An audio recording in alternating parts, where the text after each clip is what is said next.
Hello बच्चों, कैसे आप सब। आशा करता हूँ आप सब अच्छे होंगे, स्वस्थ होंगे, सेहतमंद होंगे और सभी बच्चों की पढ़ाई बहुत ही अच्छे से चल रही होगी। आज हम इस वीडियो में आपको बताएंगे कि गुरु बीजाणु जनन किसे कहते हैं और इसके विषय में आपको चित्र के माध्यम से समझाएंगे।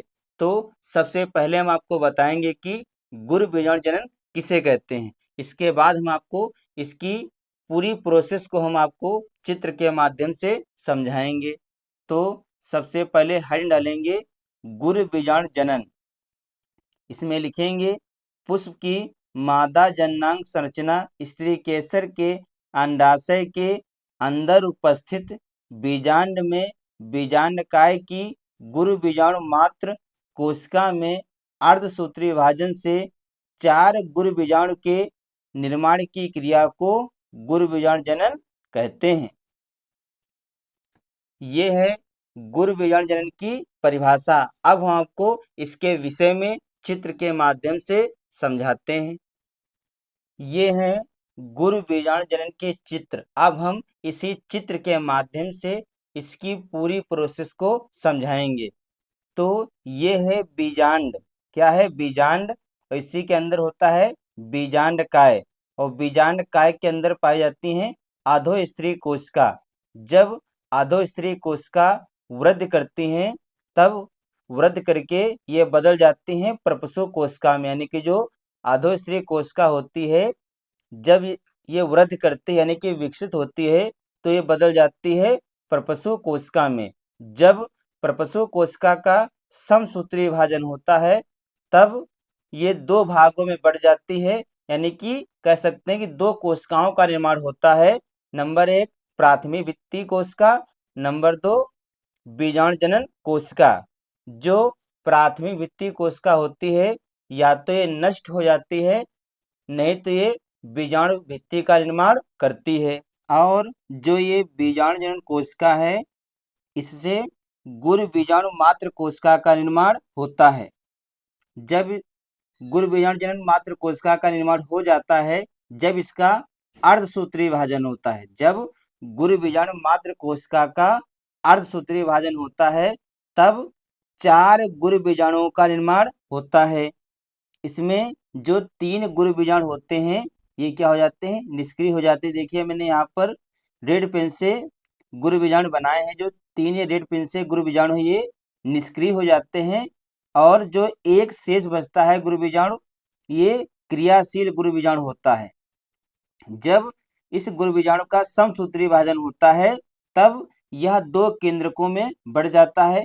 एक केंद्रक होता है निभाग की तरफ और एक केंद्रक होता है बीजांड द्वार की तरफ।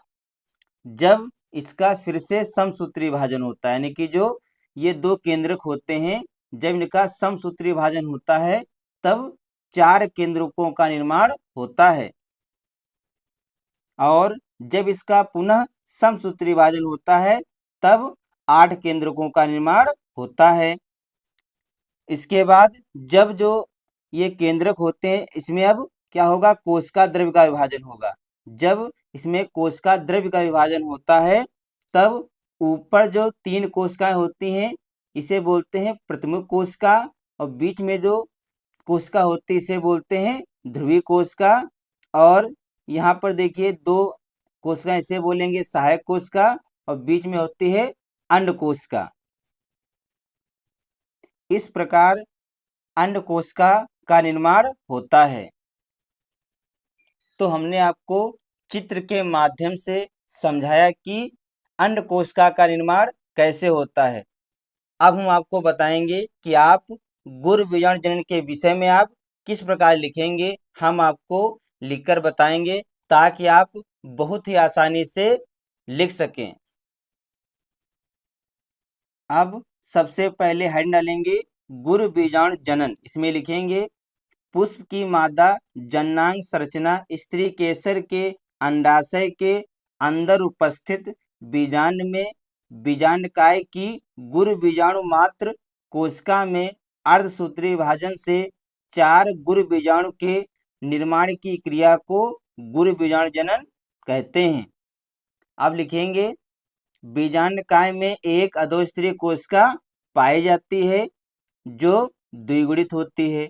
अधोस्तरीय कोशिका वृद्धि करके परपोषो कोशिका में बदल जाती है। जब इसका समसूत्री विभाजन होता है तब यह दो भागों में बढ़ जाती है, प्राथमिक भित्ति कोशिका और बीजाणुजनन कोशिका। प्राथमिक भित्ति कोशिका नष्ट हो जाती है और बीजाणुजनन कोशिका बिना विभाजित हुए गुरु बीजाणु मात्र कोशिका का निर्माण करता है। जब बीजाणुजनन कोशिका का अर्धसूत्री विभाजन होता है तब 4 गुरु बीजाणुओं का निर्माण होता है। इनमें से 3 गुरु बीजाणु निष्क्रिय हो जाते हैं। जो एक शेष बचता है वह क्रियाशील गुरु बीजाणु होता है। जब इसका समसूत्री विभाजन होता है तब 2 केंद्रक बनते हैं जो एक दूसरे के विपरीत होते हैं। जब इसका फिर से समसूत्री विभाजन होता है तब 4 केंद्रकों का निर्माण होता है। जब इसका पुनः समसूत्री विभाजन होता है तब 8 केंद्रकों का निर्माण होता है। जब कोशिका द्रव का विभाजन होता है तब ऊपर